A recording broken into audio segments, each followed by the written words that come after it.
Os invito, por favor, que abrís las Biblias en la epístola de Pablo a los Efesios, capítulo 4.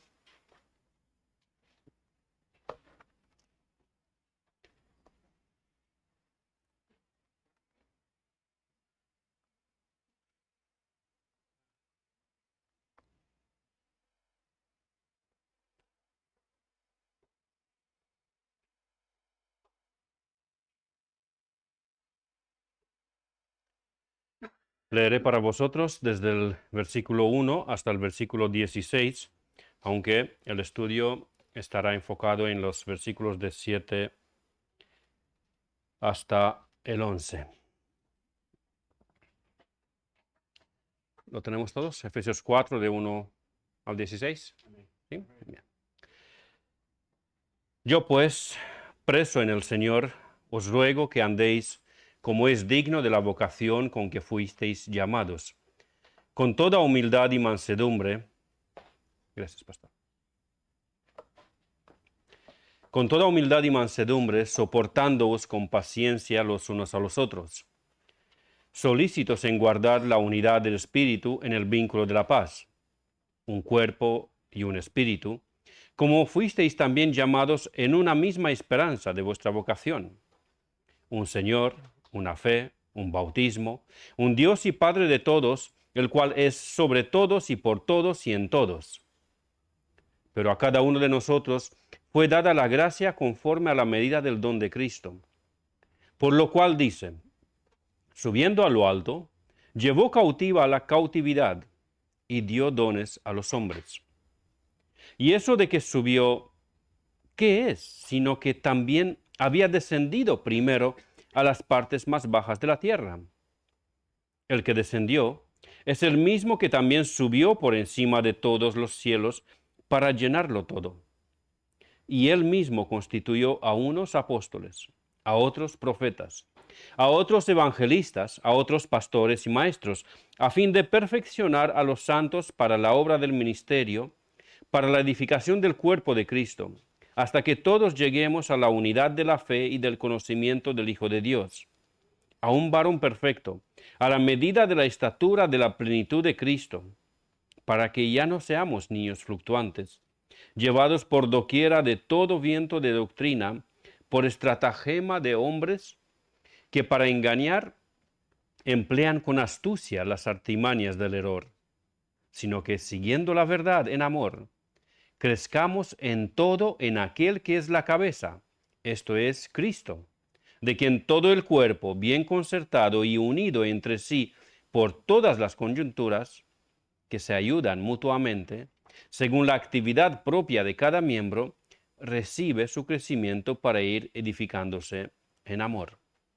Amén. En los últimos 3 estudios bíblicos, el pastor nos habló de los versículos 1 al 6 del capítulo 4, donde los primeros versículos que he leído, donde se destaca la enseñanza sobre el esfuerzo y el interés que los creyentes debemos emplear para mantener y guardar la unidad del Espíritu en el vínculo de la paz. Esto lo encontramos en el versículo 3 más concretamente. Pero, ¿cómo podríamos hacer esto? La respuesta está en el siguiente versículo.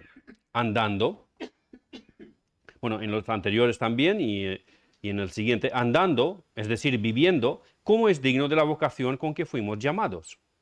Pero, ¿cómo concretamente podría hacerse eso? Pues, y ahí sí, esto es concretamente en el versículo 4, versículo 3 y 4, viviendo con toda humildad y mansedumbre, no, perdón, es el versículo 2, me he equivocado. Viviendo con toda humildad y mansedumbre, soportándonos con paciencia los unos a los otros en amor, tal como hemos visto el ejemplo de nuestro Señor Jesucristo. Cuando estudiábamos el capítulo 2, en los versículos 13 al 16, vimos cómo efectuó Dios esta unidad en los creyentes. Esta unidad de cual Pablo nos habla ahora en estos primeros 4 versículos del capítulo 4. En el capítulo 2, los versículos del 13 al 16, nos explica cómo hizo Dios esta unión en los creyentes. Os invito, por favor, que retrocedáis al capítulo 2 y leeremos los versículos 13 al 16, que dice así: Pero ahora en Cristo Jesús, vosotros que en otro tiempo estabais lejos, habéis sido hechos cercanos por la sangre de Cristo, porque Él es nuestra paz, que de ambos pueblos hizo uno, derribando la pared intermedia de separación, aboliendo en su carne las enemistades, la ley de los mandamientos expresados en ordenanzas, para crear en sí mismo de los dos un solo y nuevo hombre, haciendo la paz, y mediante la cruz reconciliar con Dios a ambos en un solo cuerpo, matando en ella las enemistades. La unión la hizo Dios, la unión entre los creyentes, gentiles y judíos. No la hicieron ellos. Nosotros no somos llamados a crear la unión. La unión en el pueblo de Dios la creó Dios. ¿Qué somos nosotros llamados a hacer? A guardar esa unidad. Versículo 3, otra vez, el capítulo 4, solícitos en guardar la unidad del Espíritu en el vínculo de la paz. La unidad ya la hizo Dios. Nosotros tenemos que guardar esa unidad. Una vez más, ¿cómo hizo Dios esto? Por el sacrificio de Cristo en la cruz, Dios reconcilió consigo a su pueblo, pero no solamente eso, sino que también reconcilió entre ellos a los que forman este pueblo, judíos y gentiles. Los judíos y los gentiles siempre han estado, no sé cómo es correcto, enemistados. Sí, que han estado enemigos, han estado en enemistad. Pero ¿cuál es el verbo? Estado, ¿no? Gracias. Siempre han estado en enemistad. Y así es hasta hoy, en los que no están en Cristo. Pero en Cristo Jesús, la pared intermedia de separación ha sido ya derrumbada. En los versículos 4 al 6 del capítulo 4, Pablo recalcó una vez más la unidad entre los creyentes, unidad que resultó del sacrificio de Cristo y asimismo la reconciliación con Dios por su sangre. Un cuerpo y un espíritu, como fuisteis también llamados en una misma esperanza de vuestra vocación. Un Señor, una fe, un bautismo, un Dios y Padre de todos, el cual es sobre todos y por todos y en todos. Pero a cada uno de nosotros fue dada la gracia conforme a la medida del don de Cristo.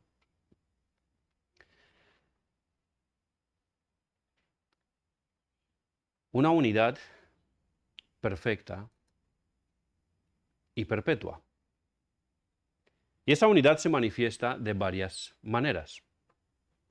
Un mismo cuerpo formamos tanto los judíos como los gentiles, redimidos, por supuesto, y este es el cuerpo de Cristo, la iglesia.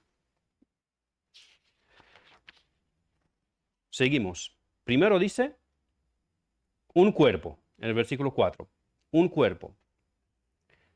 La siguiente palabra, espíritu. Un mismo espíritu habita tanto en los judíos como en los gentiles redimidos. ¿Cuál espíritu? El Espíritu Santo. Seguimos. Una misma esperanza tenemos tanto los judíos como los gentiles. La esperanza de estar con Cristo por la eternidad. Un mismo Señor tenemos tanto los judíos como los gentiles, el Señor Jesucristo. Me refiero, una vez más, a los gentiles y los judíos redimidos, no a los de fuera. Una misma fe tenemos tanto los gentiles como los judíos. La fe en Cristo Jesús. Un mismo bautismo, tanto externo con cual fuimos bautizados, tanto los judíos como los gentiles. El bautismo en el nombre del Padre y del Hijo y del Espíritu Santo. Y un mismo bautismo interno, el del Espíritu Santo, tanto los judíos como los gentiles. Y un mismo Dios y Padre tenemos, tanto los judíos como los gentiles, Jehová, Dios de los ejércitos. Recalco una vez más, por supuesto, Esto es válido solamente para su pueblo, es decir, para aquellos que están en Cristo. Y así recordamos, ya que he repetido varias veces la expresión en Cristo, así recordamos de paso el tema principal de la epístola a los Efesios, es decir, nuestra unión con Cristo y sus implicaciones en la vida del creyente. Dios obró en su pueblo una unidad completa y perfecta, pero los que formamos el pueblo de Dios sabemos que aún estamos en la naturaleza pecaminosa, aún somos débiles y pecadores, y por nuestra condición tenemos que esforzarnos diligentemente e intencionalmente para mantener esa unidad que Dios ha puesto en nosotros. Y no solo eso, no solamente que tenemos que esforzarnos diligentemente, sino que Dios ha hecho esa unidad, esa unión entre nosotros. Nos llama para que mantengamos esa unión, pero también nos da las herramientas para mantener esa unión. Y ahí es cuando ya, por fin, entro en mi texto de esta noche, hablando de esas herramientas. Aparte de la unión que nos dio en su Hijo amado, Cristo derramó unos dones en el pueblo de Dios, en su iglesia, para ese fin. ¿Cómo derramó Cristo estos dones sobre su pueblo? ¿Cuáles son estos dones? ¿Con qué propósito dio Cristo los dones? Son 4 preguntas. Las repito. ¿Cómo derramó Cristo estos dones sobre su pueblo? ¿Cuáles son estos dones? ¿Con qué propósito dio Cristo los dones? Perdón, me he equivocado una vez más, son 3. Sí. Esta noche intentaré responder a la primera pregunta y la primera parte de la segunda. La segunda es bastante más larga, lleva 5 puntos. Y contestaré al primer punto de la segunda pregunta.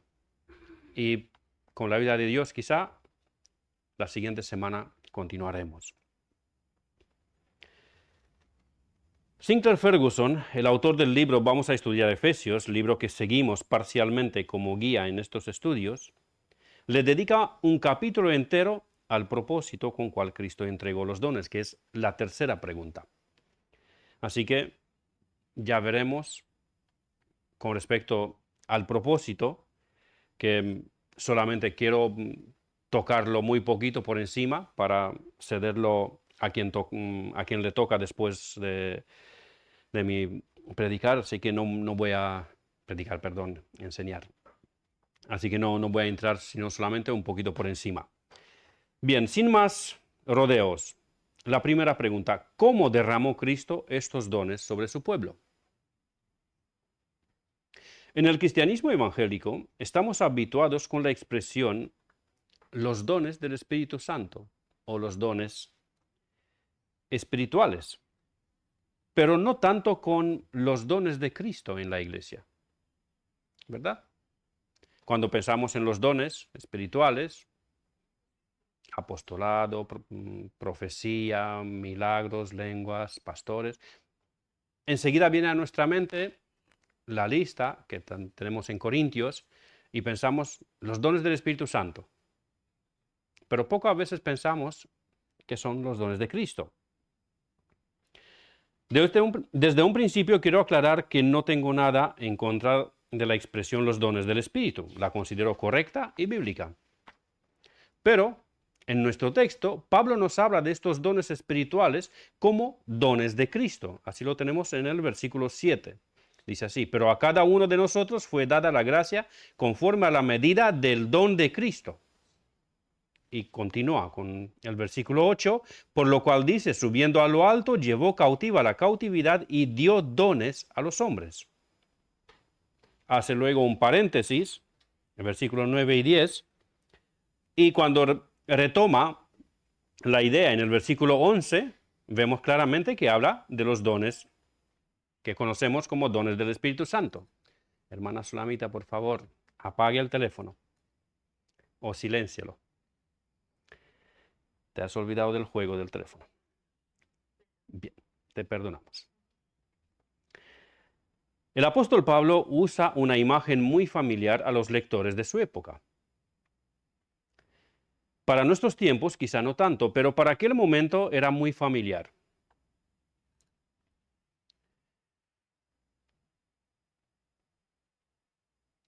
Se trata de la imagen de un general de ejército o un rey que, volviendo victorioso de la guerra, hace su entrada triunfal en la capital de su reino. Dicho general o rey, cuando entraba por las partes,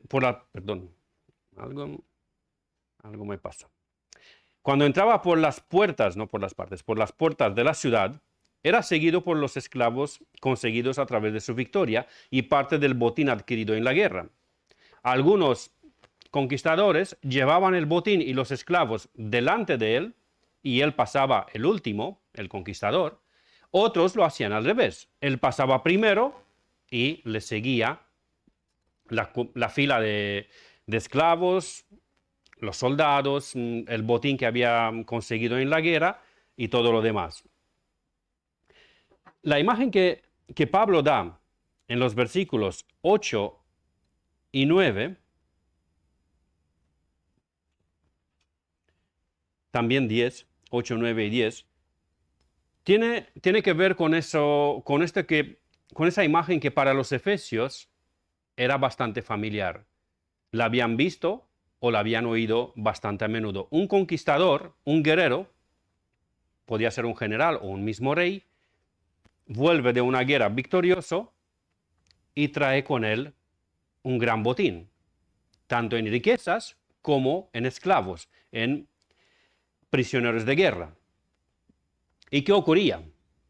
Cuando ya llegaba a su ciudad, capital del imperio, del reino, según correspondía, una vez que hacía su entrada triunfal, empezaba a repartir dones a los ciudadanos de su ciudad.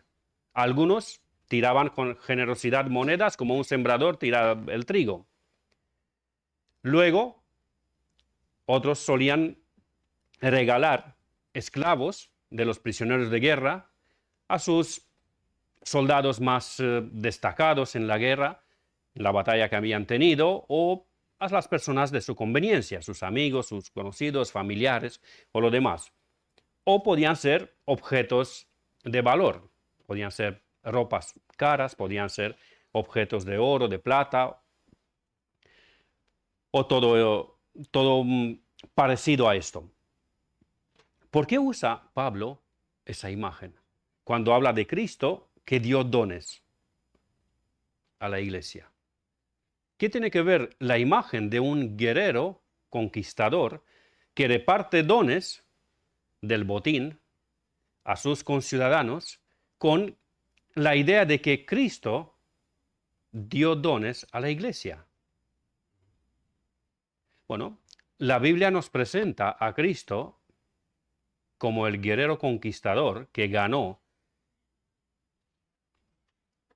la guerra definitiva, perpetua, constante, para siempre, eterna, y todos los sinónimos que pueden venir a continuación contra el pecado, Satanás y la muerte en la cruz del Calvario, y posteriormente se confirmó en la resurrección de los muertos. Pero hay una cosa, bueno, vosotros ya sabéis que las ilustraciones nunca son perfectas, no existe ilustración perfecta. En la ilustración que incluso el apóstol Pablo, inspirado por el Espíritu Santo, usa, hay algo que no encaja con la realidad de la victoria de Cristo. Los guerreros conquistadores que él pone como imagen daban dones a sus conciudadanos, a sus benefactores, de lo que había quitado del enemigo. Los esclavos o el botín, el dinero, las riquezas, las ropas, todo lo que regalaba no era suyo, sino, bueno, había llegado a ser suyo, pero antes había pertenecido al enemigo.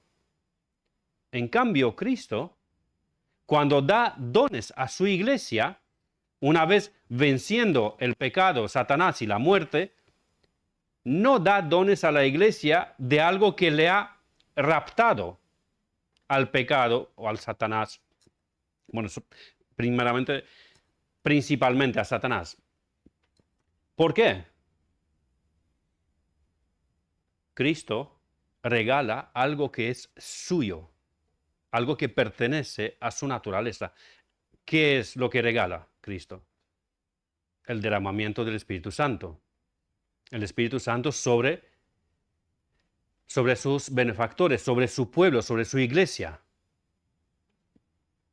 ¿Por qué no regala algo de Satanás?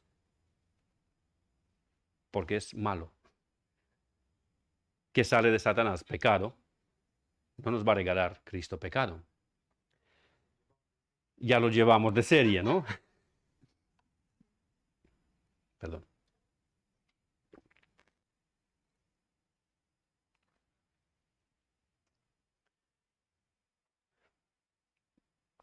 He dejado de mirar mis notas y ya no sé hasta dónde he llegado. Permitidme un momento. Bien, concluyo este punto. Cuando Cristo da dones a su iglesia, lo da de su misma naturaleza. Da el Espíritu Santo y juntamente con el Espíritu Santo los dones espirituales, los dones de servicio, los dones de enseñanza a su pueblo. Voy a citar a Ferguson sobre este punto y él dice lo siguiente. El Salmo 68 describe a Dios en términos semejantes del guerrero conquistador. Él es el poderoso guerrero que ha conquistado a todos sus enemigos. Regresando victorioso, lidera a sus prisioneros tras él. La victoria de su muerte y su resurrección le ha dado un gran botín. Todo lo que ha recibido en la conquista es puesto en exhibición. Pablo vio el cumplimiento del Salmo en la ascensión y exaltación de Jesús, siguiendo su victoria sobre sus enemigos en su muerte y resurrección. En la cruz, Cristo despojó a los principados y a los potestades. En este desfile triunfal, Él los exhibió públicamente triunfando sobre ellos. Cristo cumplió así las condiciones de la promesa de su Padre de darle las naciones como herencia para que pudiera establecer su reino. Una vez ascendido, Jesús pidió el don prometido, que es el Espíritu Santo, con sus dones. Pablo aquí describe los resultados. Los dones son repartidos mediante el Espíritu a la iglesia. Pentecostés entonces fue el día del triunfo de Cristo. Su victoria fue celebrada públicamente con un derramamiento de dones sobre los ciudadanos de su reino y los soldados de su ejército. Era vencido y ahora reina, y una de las señales de su victoria es el generalizado reparto de los dones de su gracia. Fin de la cita. Otro detalle de este aspecto, de esta imagen, que lo he escuchado a un predicador esta tarde, era que en otra traducción, no recuerdo muy bien en cuál traducción de la Biblia, decía que era también Reina Valera, pero no la 1960 que nosotros usamos, sino una más reciente. Él decía que en el versículo 8, cuando dice, por lo cual dice, subiendo a lo alto, llevó cautiva la cautividad y dio dones a los hombres, en esa versión no pone llevó cautiva la cautividad, sino que dice, subiendo a lo alto, llevó cautivo a los cautivos, a los que estaban cautivos. Y que eso podría hacer referencia a que como nosotros, antes de la conversión, éramos esclavos del pecado y de Satanás, eso hace referencia a cómo Cristo, por su victoria en la cruz y confirmación en su resurrección, Él nos arrebató de las garras del pecado y de Satanás y nos hizo hombres libres, pero al mismo tiempo siervos suyos. Subiendo a lo alto, llevó cautivos a los cautiverios. Entonces, podría ser una interpretación, pero solamente la he escuchado, no me ha dado tiempo comprobarlo si puede ser una interpretación correcta o no. En conclusión a este punto, y enseguida entro en el otro que es bastante corto. Cristo ascendió al cielo 40 días después de su resurrección y dio dones a su iglesia, enviando al Espíritu Santo sobre aquellos que habían sido sus discípulos, aquellos que habían, entre comillas, luchado bajo sus órdenes en esa guerra.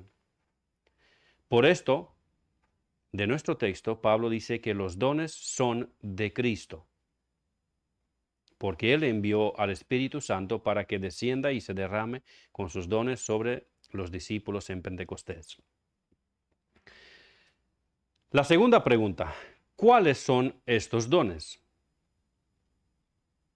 Primera pregunta, que la vimos. ¿Cómo derramó Cristo estos dones? Ya lo hemos visto. Y la segunda, ¿cuáles son estos dones? El texto de Efesios no describe todos los dones. Esto creo que ya lo tenemos todos claro. Sino que se limita aquí a exponer los dones de la palabra o los dones de la enseñanza, si se pueden llamar de esa forma. Efesios 4:11. Y él mismo constituyó a unos apóstoles, a otros profetas, a otros evangelistas, a otros pastores y maestros. Y posteriormente habla del propósito. En otras partes de la Biblia se nos dan también otros dones que tienen que ver con el diaconado, con el servicio. Pero en esta lista Pablo incluye solamente dones de enseñanza.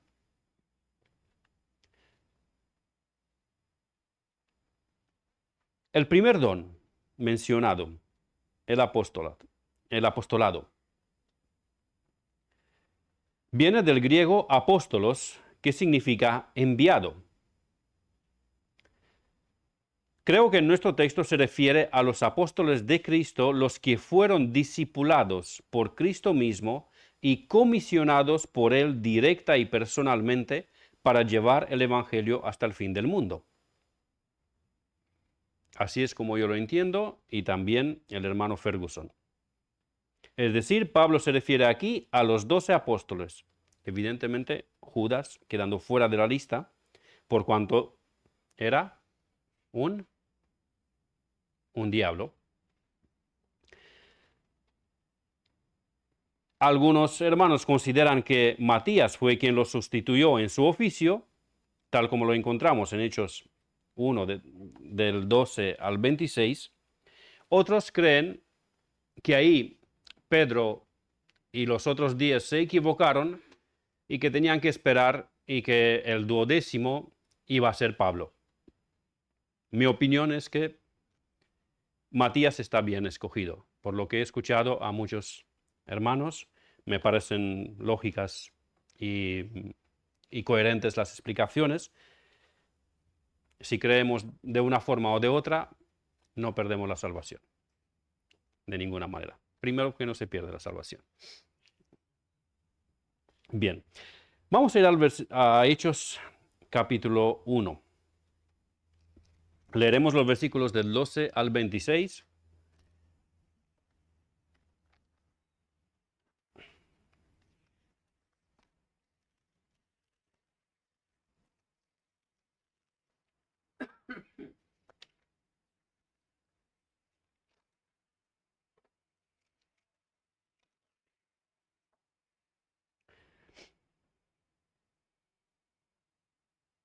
Entonces volvieron a Jerusalén desde el monte que se llama del Olivar, el cual está cerca de Jerusalén, camino de un día de reposo.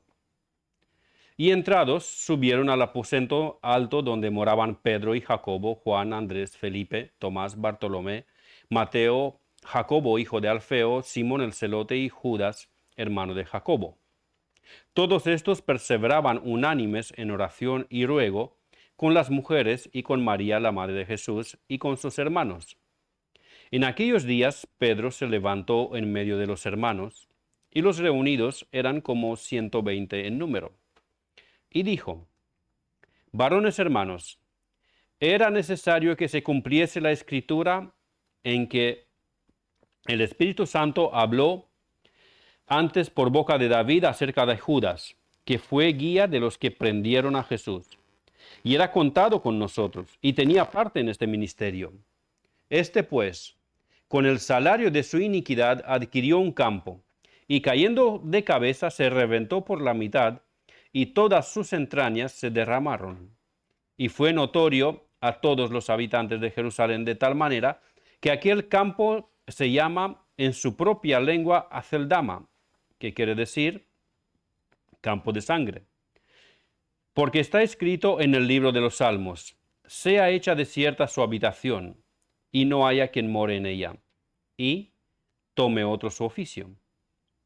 Es necesario, pues, que de estos hombres que han estado juntos con nosotros todo el tiempo que el Señor Jesús entraba y salía entre nosotros, comenzando desde el bautismo de Juan hasta el día en que de entre nosotros fue recibido arriba, uno se ha hecho testigo con nosotros de su resurrección.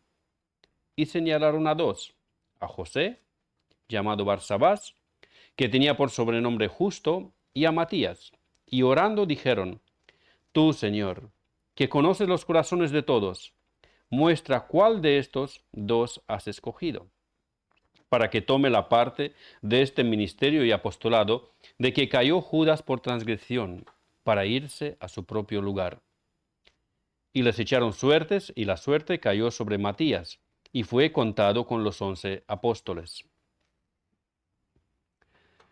Los versículos 21 y 22 muestran claramente cuáles eran las condiciones para poder ser apóstol. Volvemos a leerlos. Es necesario, versículos 21 y 22, es necesario pues que de estos hombres que han estado juntos con nosotros todo el tiempo que el Señor Jesucristo entraba y salía entre nosotros, comenzando desde el bautismo de Juan hasta el día en que de entre nosotros fue recibido arriba, uno se ha hecho testigo con nosotros de su resurrección. Ahora, no todo aquel que cumplía esos requisitos era automáticamente apóstol. ¿Por qué digo eso? Porque vemos que José, llamado Barsabás, de sobrenombre Justo, no fue constituido apóstol aunque cumplía los requisitos y era recomendado, era bien visto por los demás 10, perdón, los demás 11. ¿Qué me pasa con la matemática esta noche? Los demás 11 lo veían bien, tenían un buen testimonio para él, lo veían bastante idóneo para el ministerio del apostolado, pero no llegó a ser apóstol. En cambio, Matías sí. No necesariamente todos aquellos que cumplían los requisitos llegaban a ser apóstoles. ¿Por qué? Volvemos a nuestro texto de Efesios, capítulo 4, versículo 11. Y él mismo constituyó a unos.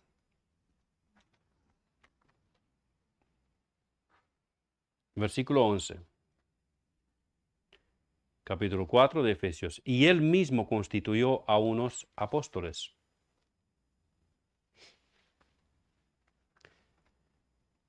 Los dones los reparte Cristo soberanamente. Por medio del Espíritu Santo, por supuesto.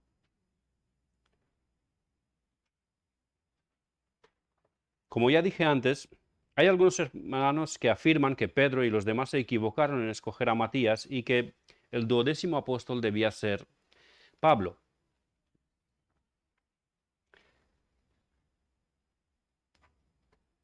Y una vez más, repito, os confieso que de los que he escuchado y de lo que he leído, no me convencen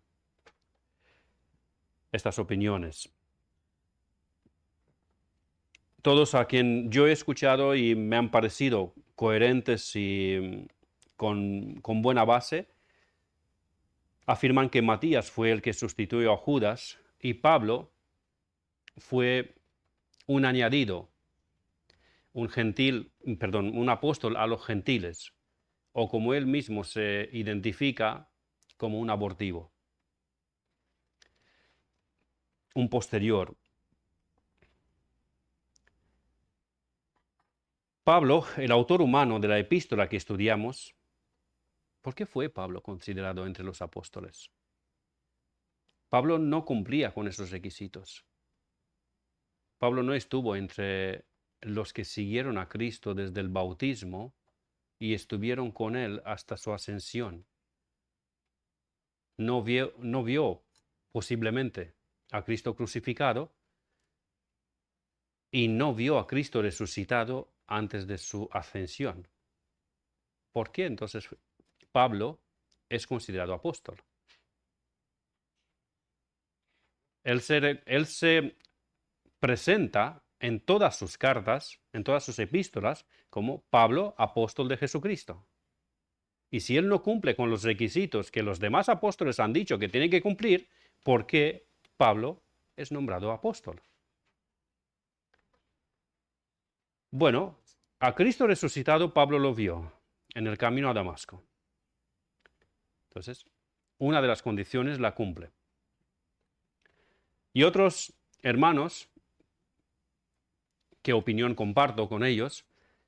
Opinan que el tiempo que Pablo pasó en Arabia y posteriormente en Damasco, ese tiempo de cual hace referencia en Gálatas, capítulo 1, versículos de 15 al 19, que fue 3 años, muchos hermanos opinan que eso fue una especie de discipulado privado. Después de la conversión de Pablo, en el camino a Damasco, vamos a leer Gálatas, capítulo 1. No es muy claro el texto, por eso he dicho que algunos hermanos opinan, lo entienden de esa forma, y a mí me parece razonable, pero aún así pues lo confieso que no es muy claro. Gálatas capítulo 1, versículos de 15 al 19.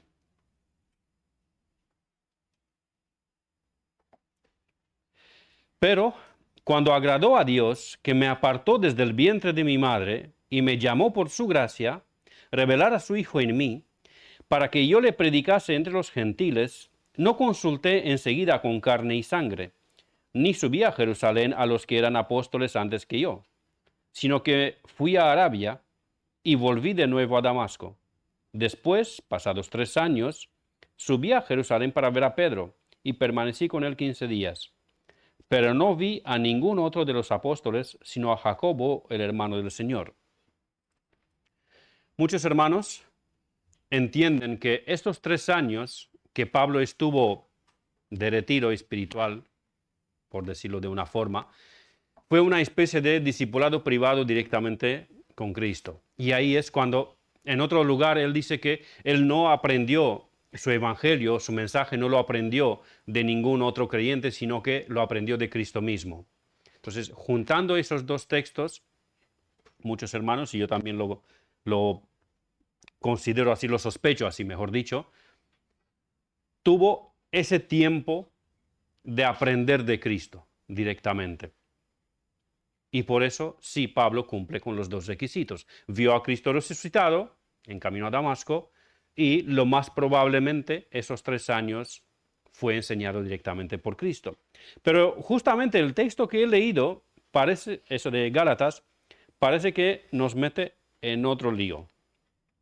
Porque el último versículo, el 19, dice Pablo, pero no vi a ningún otro de los apóstoles, sino a Jacobo, el hermano del Señor. A ver, ahora Jacobo también es apóstol.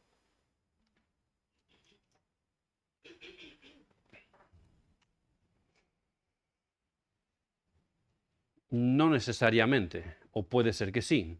No sabemos. La frase es ambigua. Puede tener dos interpretaciones. Puede decir que Pablo dice, no vi a ningún otro de los apóstoles, refiriéndose a Pedro solamente, porque en el versículo 18 dice, después, pasados 3 años, subí a Jerusalén para ver a Pedro y permanecí con él 15 días, pero no vi a ningún otro de los apóstoles, y poner punto ahí, o punto y coma, sino que vi a Jacobo, el hermano del Señor. En ese tiempo, Jacobo, el hermano del Señor, era un hermano muy influyente en la iglesia en Jerusalén. Entonces se podía referir a Jacobo simplemente como un hermano influyente en la iglesia de Jerusalén. Solamente vi a Pedro de todos los apóstoles y no vi a ningún otro más de los apóstoles.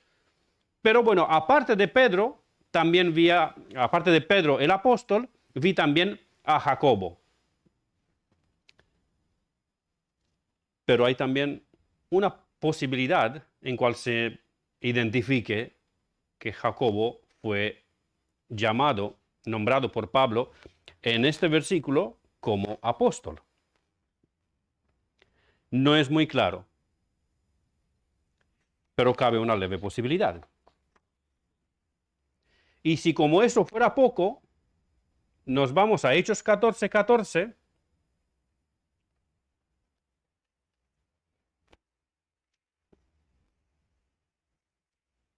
Ese reloj creo que es defectuoso. El punto corto, ¿no? ¿Perdón? Este era el punto corto. Sí, ese es el punto corto, sí. Queda poquito y acabamos.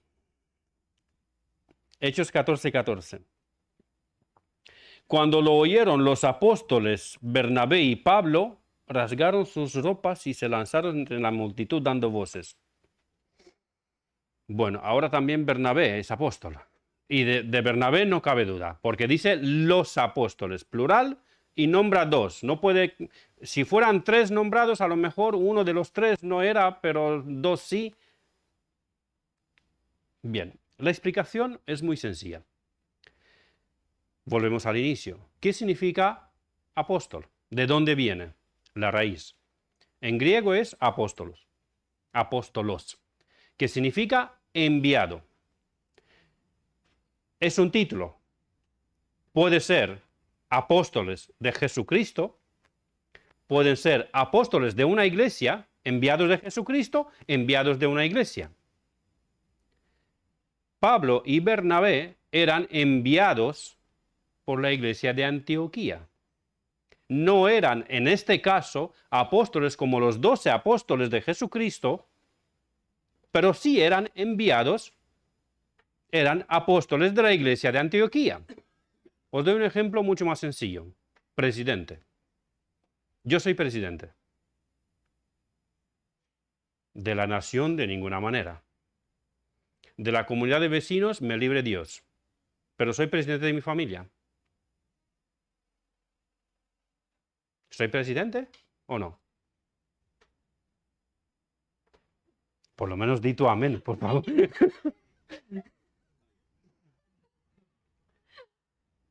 No necesariamente la palabra apóstol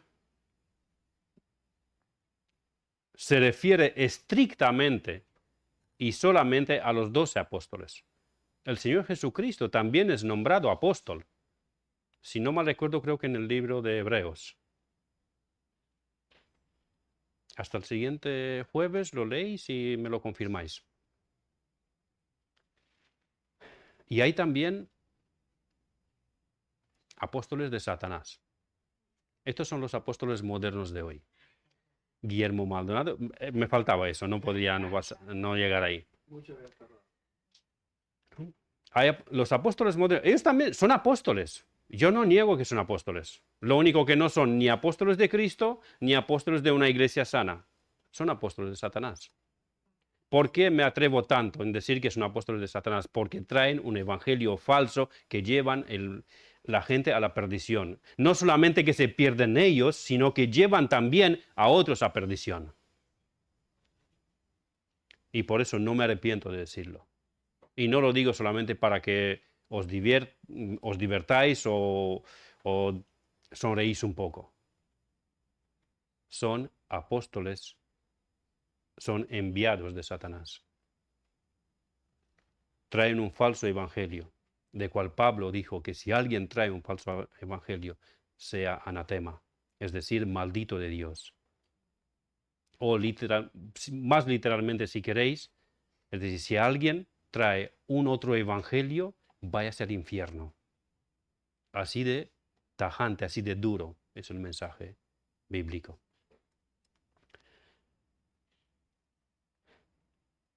Apóstoles.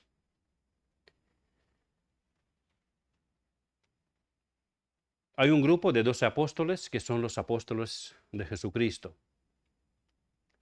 Hay un 13º, Pablo, que fue apóstol también de Jesucristo, enviado en cambio a los gentiles. Hay también apóstoles enviados de iglesias locales como misioneros, como evangelistas en otros lugares. Y tristemente, hay también apóstoles de Satanás. Los apóstoles de Cristo pusieron los cimientos de la iglesia.